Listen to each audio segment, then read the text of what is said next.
It'll be one to go this time by. Coming to the green, buddy, coming to the green. Let's go get him. Go, go, go, go, go, go, go. Get your motor running. Head out on the highway. Jerry Bunkowski, Yahoo Sports, for both gentlemen. You guys are young, but a lot of the older drivers here talk about the heritage about Martinsville, about how much they like coming here. You know, there's a lot of rumors going around that this place may wind up losing one of its races in the next couple of years, maybe go to Kansas or somewhere else. You guys being young, but still, I think you both come from a short track background. Denny, you're from Virginia. Can you kind of talk personally what it would mean to you if this place lost one of its 2 races? Well, I think it'd be a shame for sure. This is one of the last true racing racetracks that we have. This is the ones where we can still make contact with each other.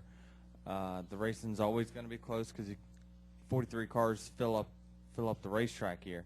This is one of the true racing tracks that we have, and it would be just crazy to take a date away from here. I don't ever see that happening. If it does, then someone's better have another half-mile, 3/4 mile track that we're going to.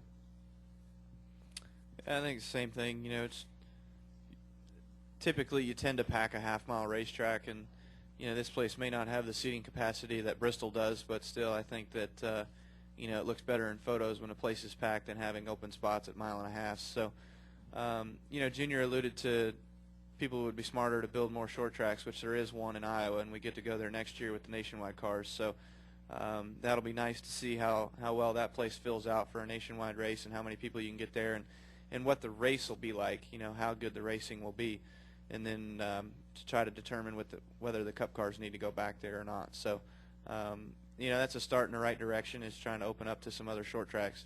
And there's still some others around the country that are really good short tracks, but they just don't have the seating capacity that could hold a nationwide or a Cup race.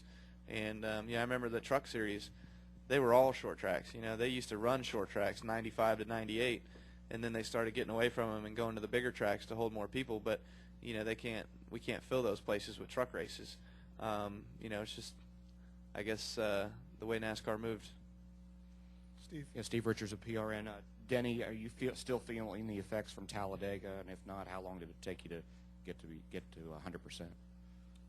Yeah, I feel physically good. Still, if I go out and do something active, then I'll be sore than I normally would. But just the soreness is still there. But other than that, everything seems to be fine. I don't know. I think they have found out by now, but they haven't told me.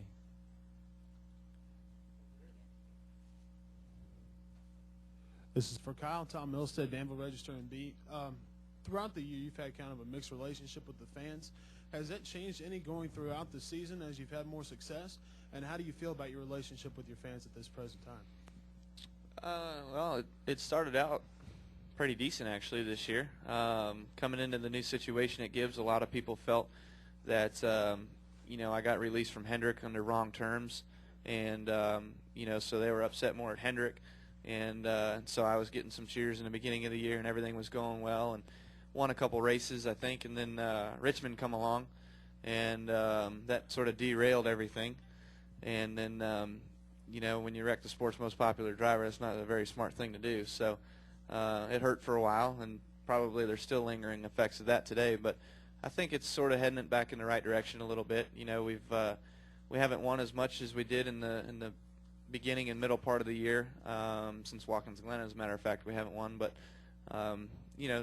things have kind of trickled off and been normal. I really don't pay attention, to be honest with you. It's just what it is, and my relationship with my fans is great, and I've got pretty cool fan club stuff going on and foundation stuff going on, so the support there that everything's been coming from the fans with has been great. And as far as the negative fans towards me, they're always going to be out there, and they've got their opinion. We got a question in the front row here. Aaron McFarlane with the Roanoke Times. Kyle, given what you were just talking about earlier about the misfortune that's kind of befallen you in the chase here, do you kind of marvel at what Jimmy Johnson's been able to do the last couple of years and how consistently he's performed in the clutch situations?